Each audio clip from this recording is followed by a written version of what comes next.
Acesse o site, cadastre-se e receba em primeira mão as ofertas. Aguarde. Black Friday de putaria, hein? Black Friday. Olá, 1001 Crimers! Tudo bom com vocês? E nesse clima de Black Friday da putaria, já solta o som aí, DJ, que vem historinhas da Fabi logo de entrada. Historinhas da Fabi. Bom, gente, eu já começo o programa contando a minha historinha de hoje, que é a seguinte. Eu tinha preparado já 2 histórias para contar para vocês no 1001 Medinhos de hoje. Histórias que eu encontrei no Reddit. Só que eu fui olhar o nosso e-mail e eu encontrei o e-mail de uma ouvinte com uma história dela, que não era mais 1001 Medinhos. Era 1001 borrada nas calças. E aí eu resolvi trazer essa história para vocês. Joguei os roteiros fora, reescrevi o roteiro da história que ela mandou. E aí vem comigo.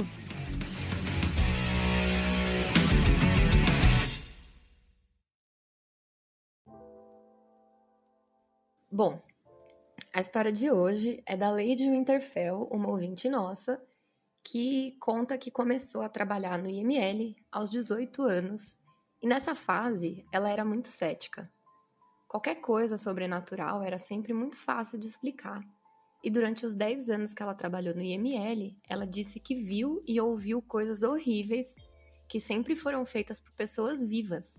Só que depois de mortas, no máximo, um cadáver peidava de vez em quando e era isso. Bom, esse prédio do IML que ela trabalhava era novo e ficava do lado do antigo. O prédio antigo ele havia sido alugado por um cara que transformou ele num galpão e montou uma serralheria. E isso aqui é bem importante para a história, tá? Depois de um tempo ali, ela começou a ouvir umas histórias sobre esse serralheiro. As pessoas começaram a dizer que ele tinha uns surtos de tempos em tempos. E nesses surtos, ele saía de casa e gritava algumas coisas, tipo, não aguento mais, parem. E algumas vezes, e é aqui onde fica perigoso, ele chegava até a sair armado de casa e atirava pro alto gritando. Até que alguém chamasse a polícia, que ia até lá e acalmava ele, e aí tudo voltava ao normal, até o próximo surto.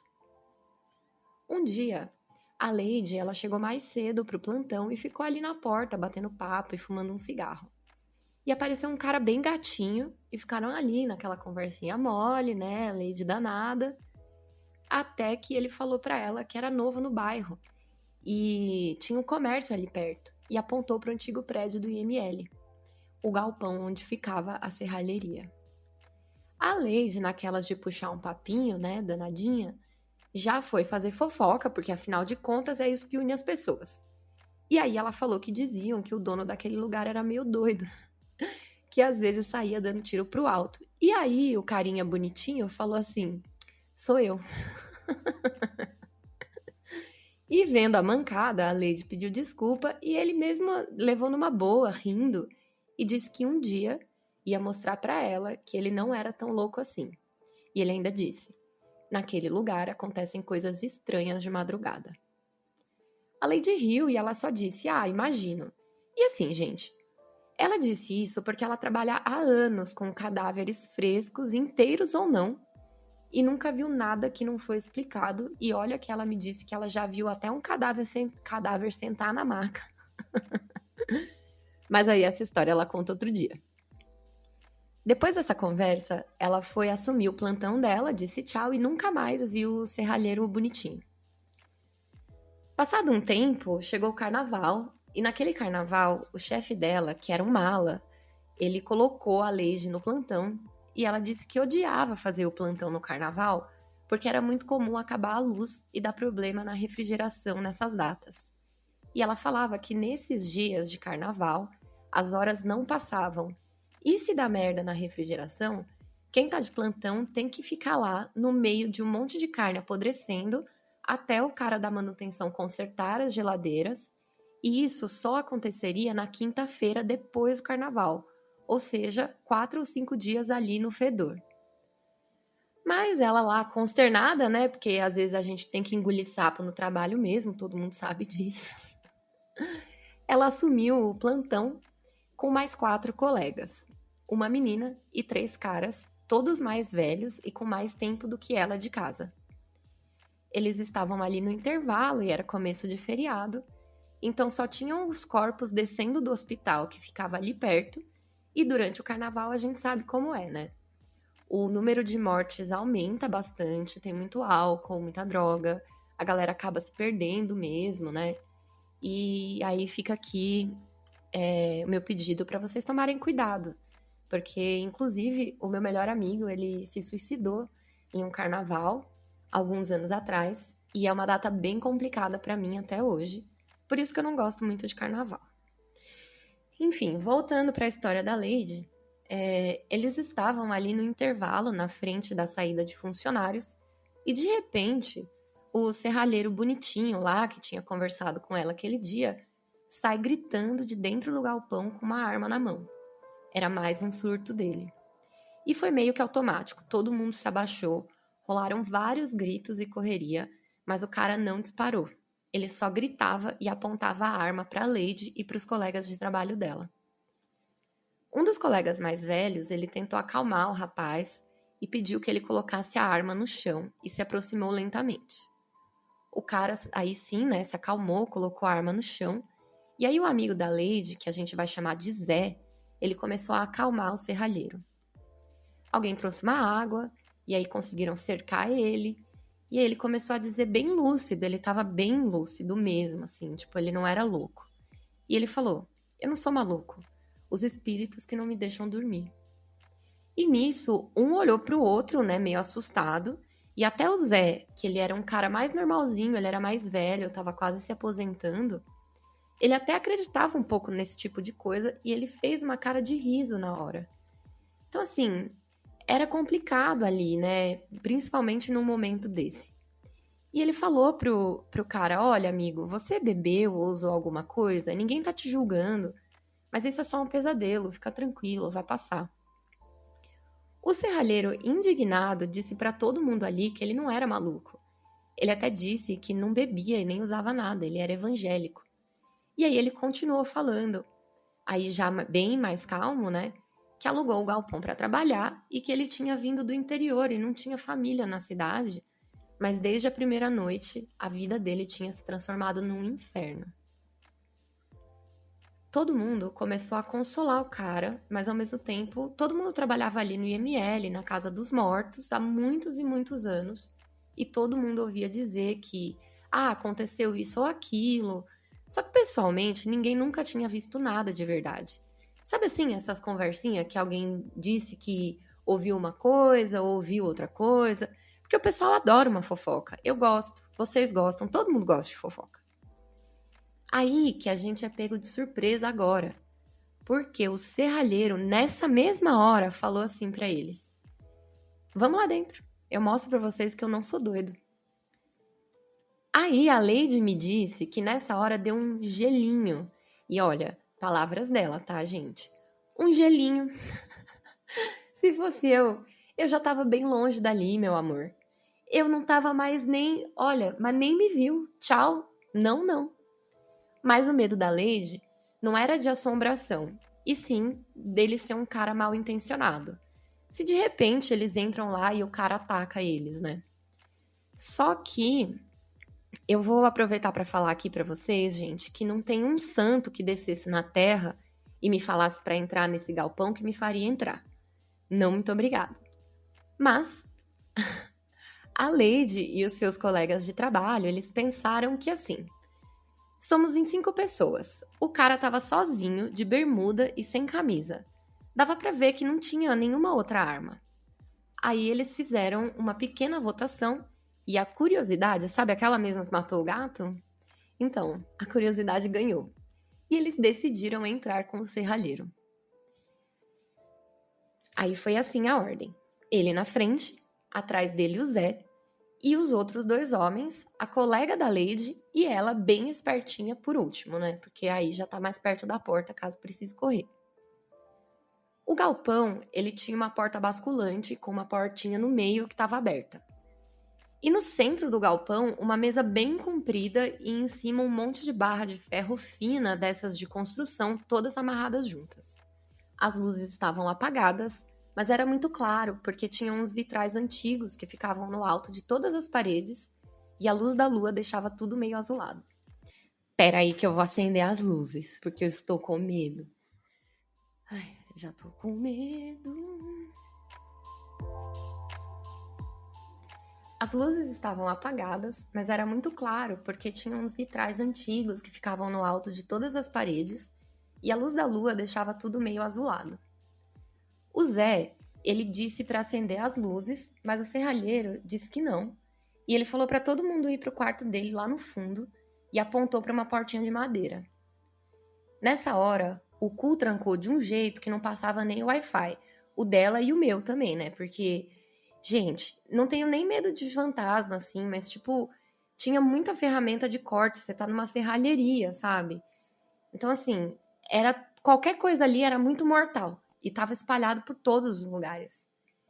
E aí a Lady me contou que na cabeceira da mesa tinha uma mancha preta e brilhante bem grande que parecia sangue.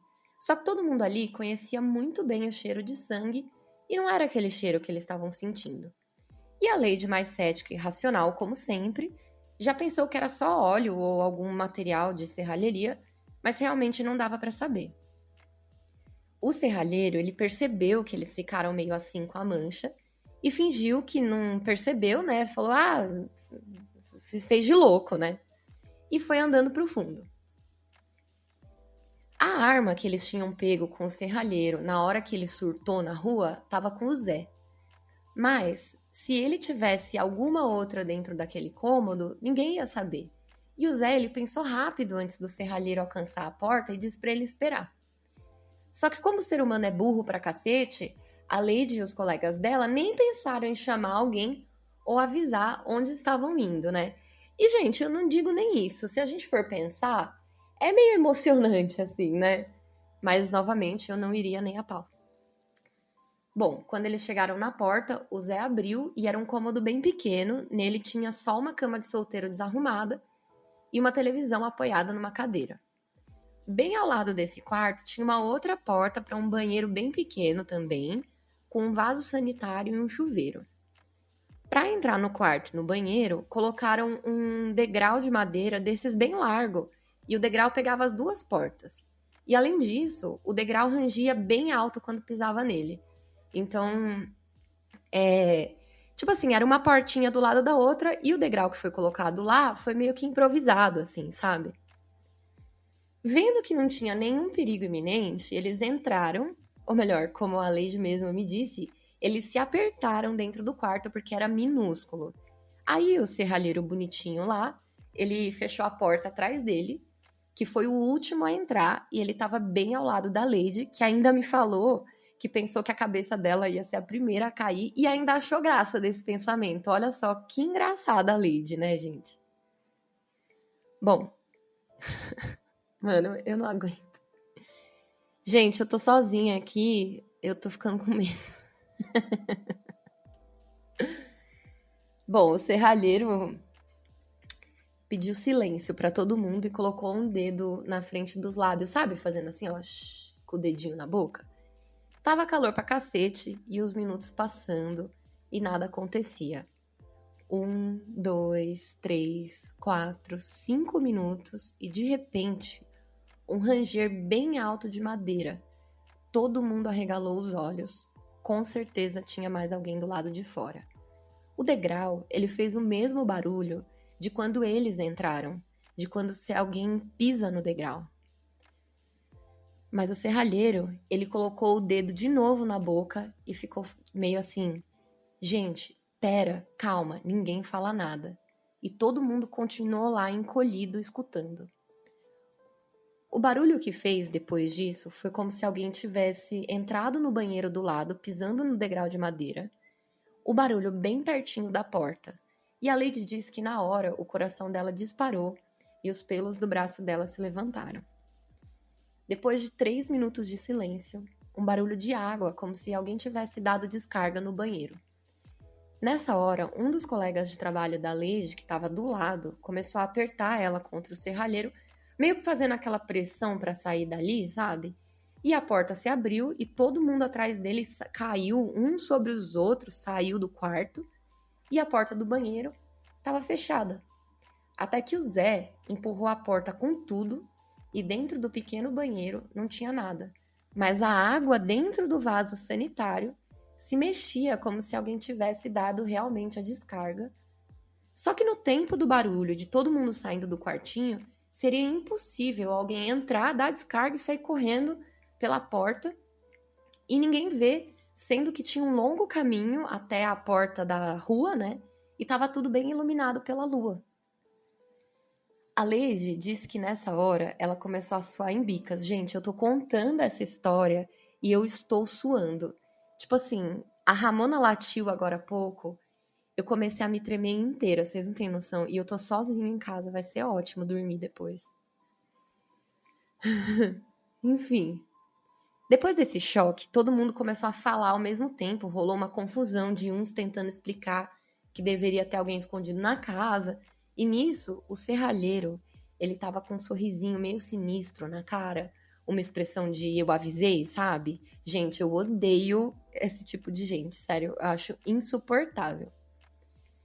Aí os meninos pediram pra acender a luz, e isso foi feito, finalmente, né? Porque, pelo amor de Deus... Gente, pelo amor de Deus, você acha? Enquanto a Lady se agarrou no braço da colega dela, né? Tipo, as duas ficaram ali abraçadinhas. E nessa hora, os caras lembraram que eles eram macho pra cacete e começaram a procurar alguém dentro do galpão, mas estava realmente vazio. Aí o serralheiro, ele falou pra apagar as luzes novamente e todo mundo entrar de volta no quartinho dele. A Lady disse que não queria, mas ela também estava com medo de voltar sozinha pro IML no escuro, às 3 da manhã, e ela resolveu ficar. Ai, amiga, por que tu foi entrar nessa? Mas eu entendo, ela tinha 18 anos e jovem é idiota. Eles entraram todos no quartinho e quando o Zé, que entrou por último, fechou a porta, o barulho que fez foi tão grande que ela até se abaixou e cobriu a cabeça com os braços, achando que o galpão estava desabando. Todo mundo apavorado, o barulho era como se fossem ferros caindo e a telha de zinco sendo sacudida. E, tipo, parecia que tudo ali tava voando pelos ares, as ferramentas sendo arremessadas nas paredes. Nessa hora, todo mundo estava espremido junto, se segurando. E a colega da Lady rezava um Pai Nosso misturado com a música do Padre Marcelo. Os rapazes chamavam a mãe e ela começou a falar o Salmo 23, mas aí depois ela me falou que ela não lembrava tudo e terminou com uma Ave Maria só pra arrematar, né? Só pra garantir. Tá certa. Nessa hora não tem ateu, né? Bom, depois disso, o serralheiro ele escancarou a porta e pulou pra fora gritando: "Filhos da puta, eu não tenho medo de vocês." Um dos meninos passou por cima da Lady, saiu correndo e os outros atrás dele. O silêncio era tão alto que doía os ouvidos. Quando a Lady... Gente, sabe essa sensação de, tipo, silêncio? Sério, é muito... Gente, me incomoda demais, assim. Eu sempre tô com alguma musiquinha. Eu moro em São Paulo, né? Então, querendo ou não, sempre tem um som da cidade. Na época que eu tava nos Estados Unidos, eu morava numa cidadezinha muito minúscula e não tinha barulho, gente. É surreal, assim, é muito assustador.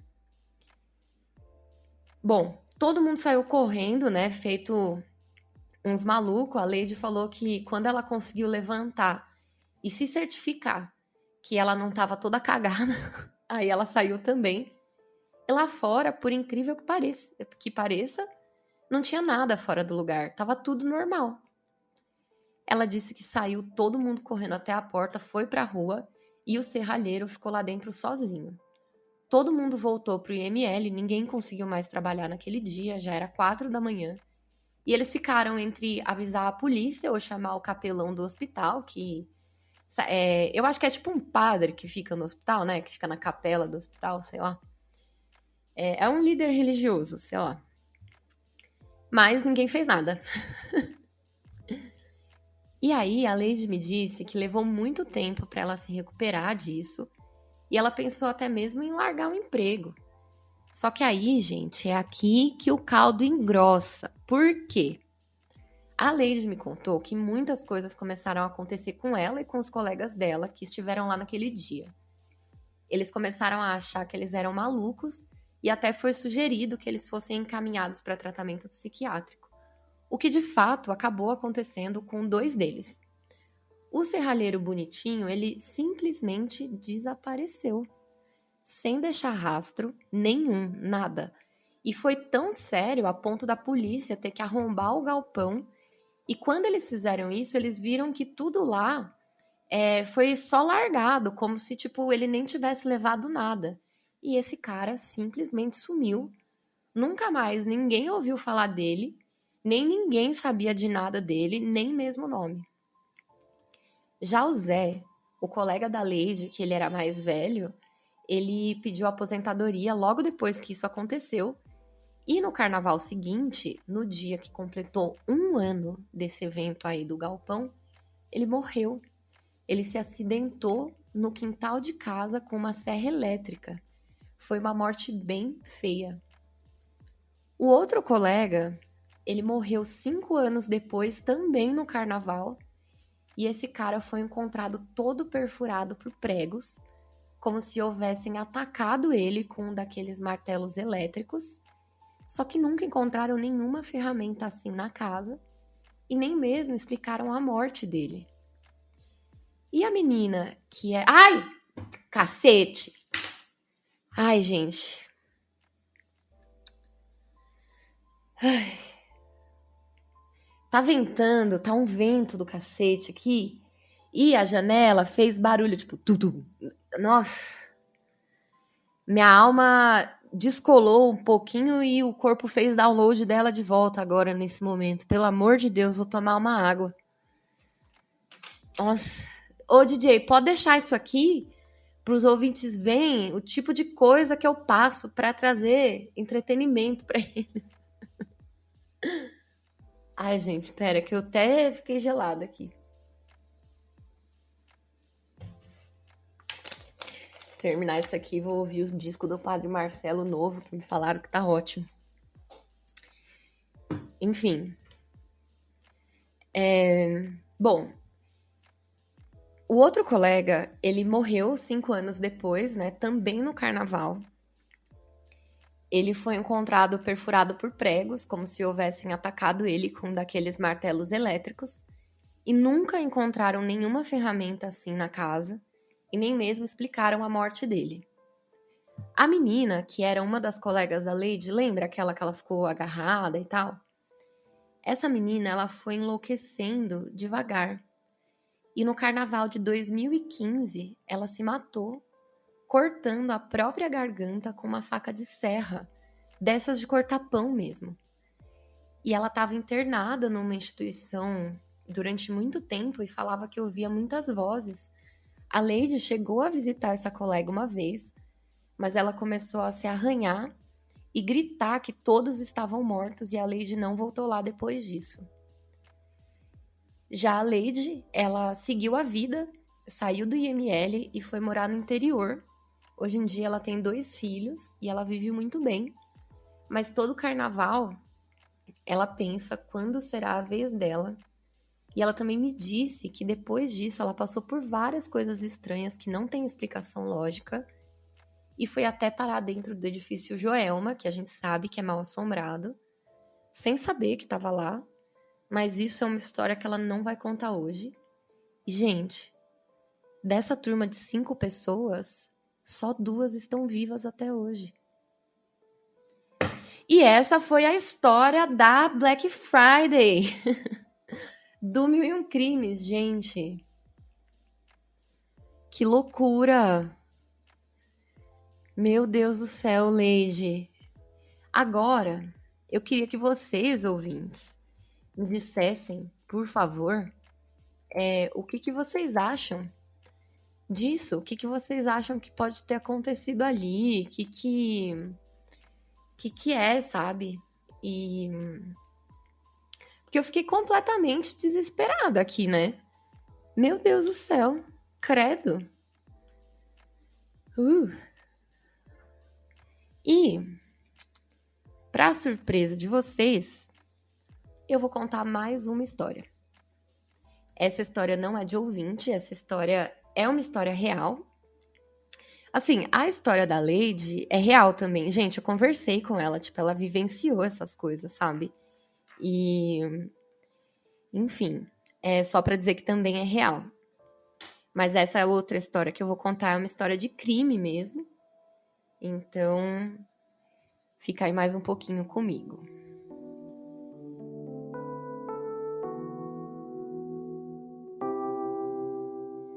Bom, gente, essa é a segunda história. E essa história eu peguei no Reddit, mas é de uma menina que presenciou umas coisas, assim, e ela quase foi uma vítima. Vítima não, sobrevivente. No colégio, eu era uma garota bastante tímida. Isso foi durante e um pouquinho depois da recessão nos Estados Unidos, e a minha família ficou meio sem dinheiro. Normalmente, eu não almoçava no colégio e tinha que esconder isso dos funcionários da escola. Então, eu estudava na biblioteca ou me sentava no campo atrás da escola para almoçar. Raramente tinha comido ou sentado no refeitório. Era uma coisa que eu fazia muito de vez em quando. Conforme o ano letivo ia passando, perto do fim, ia chegando o baile de formatura. A gente sabe, né, galera? Aquele filme de estadunidense, sabe? Que tem o baile, nananã. E ela diz aqui que ela nunca teve dinheiro suficiente para um vestido de baile, então sempre recusei qualquer oferta de ir. Simplesmente porque eu não queria que as pessoas soubessem que eu não poderia pagar um vestido, muito menos o ingresso para o baile. Entre as aulas, quando eu tinha que andar pelo refeitório, percebi que havia um garoto mais novo que sempre ficava me encarando. Seus amigos davam tapinhas no ombro e uma vez, quando eu estava passando, eu consegui ler os lábios de um dos seus amigos quando disseram para ele: "Vai lá, pergunta para ela." O grupo de garotos só olhando e sorrindo, exceto pelo menino nervoso que simplesmente me encarava. Eu desviava o olhar para o chão e agarrava os meus livros. De qualquer forma, continuei encontrando maneiras de passar por ele sem que ele me percebesse. Agora eu sei que isso parece ser meio maldoso, que eu tô excluindo o cara, mas eu não conhecia ele. Eu não tinha dinheiro pro baile e eu também senti como se tivesse algo de estranho com aquele menino. Era como se eu sentisse uma sensação realmente desagradável todas as vezes que eu o via. Enfim, o baile aconteceu e eu morava na mesma rua do colégio. Então dava para ouvir a música e ver todas as pessoas dirigindo na estrada ou caminhando para a escola em suas roupas novas e legais, enquanto eu ficava sentada ali olhando para as luzes. Eu decidi que era meio estúpido ficar ali e ver tudo aquilo acontecer sem mim, então me obriguei a dormir. Mais ou menos uma semana depois do baile, eu ouvi outras crianças na escola falando sobre algo, quase sussurrando. A famosa fofoca, né, gente? É aquilo lá que edifica. Aparentemente, o garoto que queria me convidar para o baile acabou convidando outra garota de uma outra escola. Ela disse que sim, mas quando ele apareceu na casa dela para convidar ela, né, e falar com a família dela, o pai dela não gostou dele e disse que ela não deveria ir com ele. O pai e o menino, eles conversaram sobre isso e aí o pai disse que, se ele pagasse uma parte do vestido dela, que custava $500, eles poderiam ir. Na semana do baile, o menino disse à garota que ele não podia ir no baile com ela porque... E ele só falou assim, ó, algo aconteceu e infelizmente não vai dar mais pra ir. Naquela mesma noite, o garoto voltou até a casa dela, cortou a tela da porta dos fundos com uma faca, depois ele destrancou a porta e nisso, o pai dela estava dormindo na sala. Ele acordou e perguntou o que ele estava fazendo ali e o menino disse: "Eu vim ver você morrer." Antes de atacar o pai com uma faca e uma pá. Ele conseguiu esfaquear o pai da menina 7 vezes. Os pais do menino entregaram ele para a polícia e ele foi preso, só que depois ele foi solto sob fiança de $10.000 e o resto é história. Gente, eu encontrei essa história no Reddit e eu fiquei curiosa e eu fui pesquisar. E aconteceu mesmo. Isso aconteceu no Wisconsin ou no Kentucky? Ou talvez os dois sejam o mesmo lugar. Deixa eu ver aqui. Não, são lugares diferentes. Mas enfim, o menino deu 7 facadas no pai da garota e o pai sobreviveu, tá? Tá tudo bem. Mas, gente, olha que doideira, né? Por isso que eu falo que estadunidense é tudo doido. Não tem jeito não, cara. Eles bebem alguma coisa errada na água dos caras que faz ficar assim. Não é possível, não. Mas agora imagina essa garota que quase foi convidada pelo assassino. Que doideira, né? Enfim. Gente, espero que vocês tenham gostado. Um bom fim de semana pra todo mundo. Continuem acompanhando 1001 Crimes em breve. Novidades muito massa pra vocês. Tipo, sério, a gente não pode falar agora, mas vem aí. E lembrando que em janeiro a gente quer marcar um evento presencial. Se todo mundo, pelo amor de Deus, tomem a terceira dose, continuem usando máscara, não cai na história do Dória, porque ele é um palhaço. Lá vem o processinho. Mas é isso aí. Um beijo, obrigada a quem ficou até aqui e até mais. Fica agora com os meus erros. Consegui gravar agora, a janela batendo, eu estou me borrando. E aí todas as paredes tinham esses Ramona, vem aqui. Ramona, vem cá. Ramona. Já vou ficar com medinho.